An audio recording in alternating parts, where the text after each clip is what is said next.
Havana's old town, Jesus Vasquez pounds out a living. He and his friends play for Cuba's most important cash crop. There are so many foreign tourists here who don't care about Helms-Burton or American embargoes. Sometimes you think you're seeing double. Che chic? Out in the country, this crocodile won't bite the hand that feeds him. Why should he? It's full of greenbacks. The little reptile earns more in a day than the average worker in a year. In fact, more than $1 billion tourist dollars were spent here in 1997. That's more than all Cuban payrolls. Merci. If you want to see the engine that drives Cuba, drop by this boomtown on the beach. This is Baradero. The Cubans call it, quite simply, the most beautiful beach in the world, and they're convincing lots of people to come here. Canadians, British, Germans, French, everybody's coming. Well, almost everybody.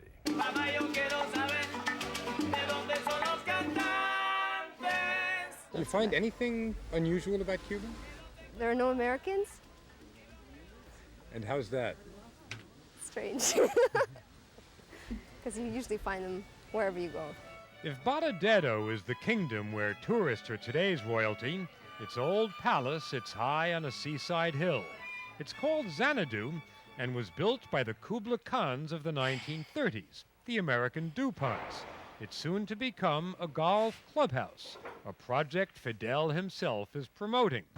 Right down the street, our neighbors the DuPonts would never have dreamed of. The Hanoi Library featuring a book about American sanctions. If those sanctions were intended to halt foreign investment, it just hasn't worked out. Cuba is not just Desi Arnaz and Lucy, in the 50s. Teo Baboon is a Cuban-American who advises foreign investors here. Cuba is an economic aircraft carrier pointed right at the United States. It is by far the largest, has the largest trade potential of any island in the Caribbean. As a matter of fact, Cuba counts 26 foreign investors, America's friends and neighbors. The Canadians in nickel, Cuba holds a third of the world's reserves, and the Israelis in citrus. After Havana's harbor was emptied of Russian freighters, the U.S. thought Cuba would crumble. Wrong again. If an individual thinks about it, and if they lost virtually overnight 75% of their assets and 75% of their income, and how long it would take them to rebuild that, that effectively is where Cuba was in 1992.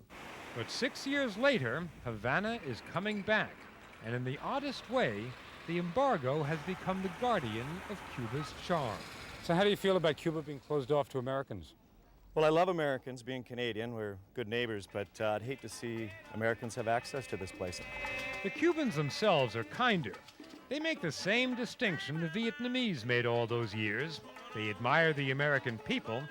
They just don't understand American policy. It took 20 years for the Americans to come to terms with Vietnam, officially at least. How long will it take for Cuba? Yeah! Bob Simon, CBS News, Baradero.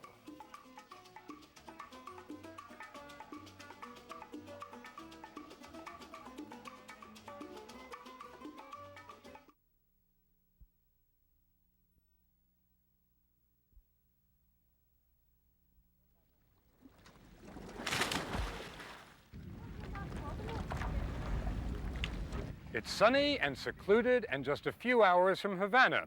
It's become a paradise for European vacationers, but the beach has an emphatically American history. It's called the Bahia de Cochinos. This is the Bay of Pigs. And when 1,500 Cuban exiles landed here in April 1961, this is not the kind of embrace they ran into. The CIA-sponsored invasion intended to spark an internal revolt turned into a perfect failure. So did JFK and the CIA call it quits? Nope. 1,500 pages of previously classified documents just released by the U.S. government reveal that this was just the beginning. They hoped to blow him up, they hoped to poison him, they hoped to shoot him. It became a case of life imitating art. According to Thomas Powers, whose career has been investigating intelligence agencies, someone at the CIA was watching too many James Bond movies. They thought about putting poison on the soles of his shoes. They talked about creating an exploding seashell, which would be placed in a spot off the Cuban coast where they knew that Castro liked to go skin diving. And It gets better. Fidel had some American tastes which the CIA also enjoyed. Plots involving baseball and milkshakes and many others are displayed in this museum devoted entirely to conspiracies against Cuba, subversion under glass. You're saying that they tried to poison Fidel with a milkshake? Cuban intelligence says the agent who was going to drop a poison capsule in Fidel's chocolate shake in this kitchen discovered that the capsule had frozen to the wall of the refrigerator. He couldn't pry it off. So at the last minute, the man who was going to put the poison in the milkshake lost his nerve. Baseball? Fidel was at the game, always in this box, so the colonel says the CIA tried to go for the final out. Instead, it committed another agency error. The shells never landed. The CIA's motto is quickly becoming, if at first you don't succeed, fail, fail again. a lot of these plans were absolutely operational, that in the sense that weapons and money was made available to people who were expected to carry out the attempts. Meet Felix Rodriguez, recipient of the CIA's highest decoration, the Star of Valor. In 1961, he sailed for Cuba. We were given a rifle and a telescopic sight, a special boat to go in there with a Ukrainian crew and one American captain, and 3 of us tried to infiltrate Cuba 3 times. 3 times, 3 more failures. It seems as if the Americans simply couldn't get over losing this island. The Cubans were certainly hatching their own plots against Washington, and American attempts to kill Castro had begun to seem obsessive. All the old CIA guys, we'll talk about that. The incredible obsession on the part of the Kennedys, the way they would talk, they wanted results. They would call up on the phone, are you doing anything? What's happening? It was very, very intense, and that ended with the death of John F. Kennedy. So one assassination led to the tapering off of this assassination program. But the attempts to overthrow Castro by other means didn't stop. He has now survived 9 hostile American presidents. 9 presidents, 9 lives. Bob Simon, CBS News, at the Bay of Pigs.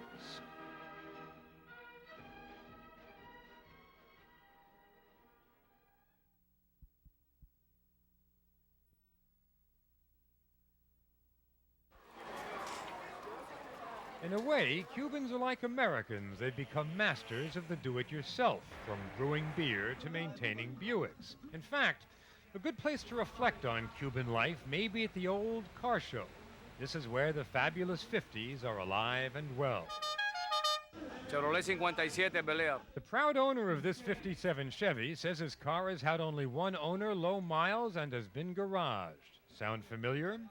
If this is a celebration of chrome, it's also a celebration of Cuban ingenuity. Apart from a fan keeps this old beauty running, trade a washing machine part for a windshield wiper.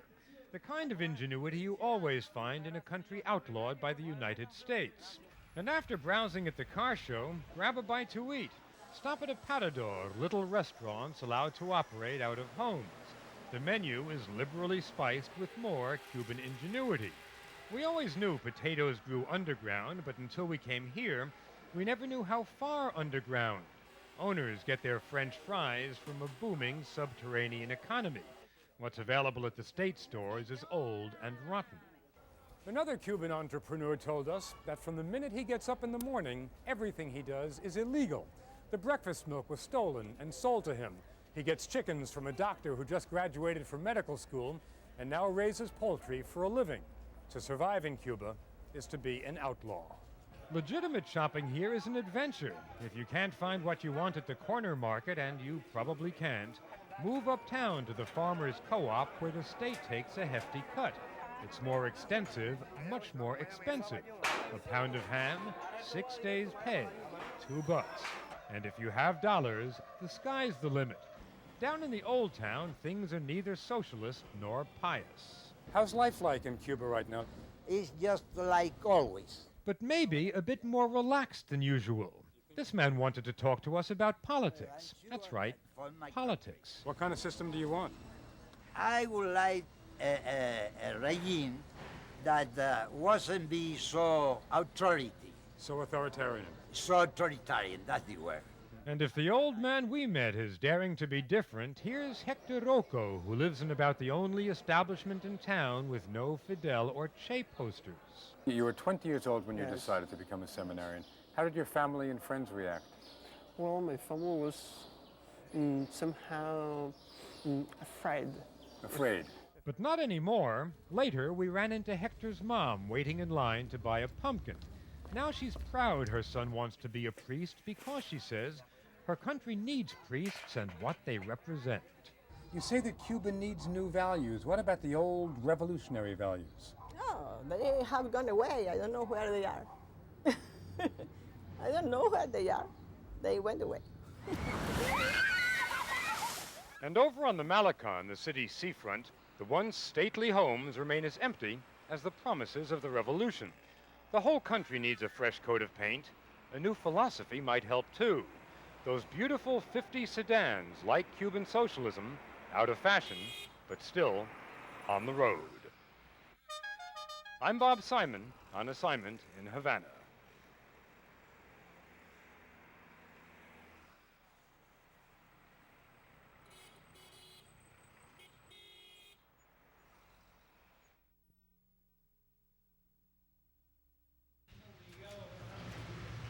There aren't many famous men known only by their first names. Here are two, John Paul and Fidel.